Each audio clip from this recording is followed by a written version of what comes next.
যে স্বপ্ন দুজনে দেখেছিলাম, আজ সে স্বপ্ন ভাঙা কাজ।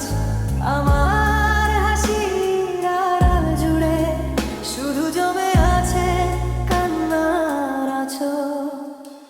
তুমি বলেছিলে কখনো ছেড়ে যাবে না, আজ কেন অন্য কারে হাত ধরে হেঁটে যাও।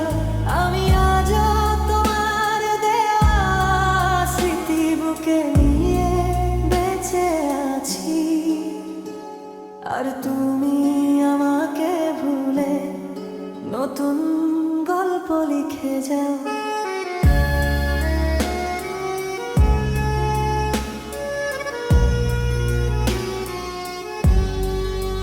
ভালোবাসা যদি সত্যি হতো, তবে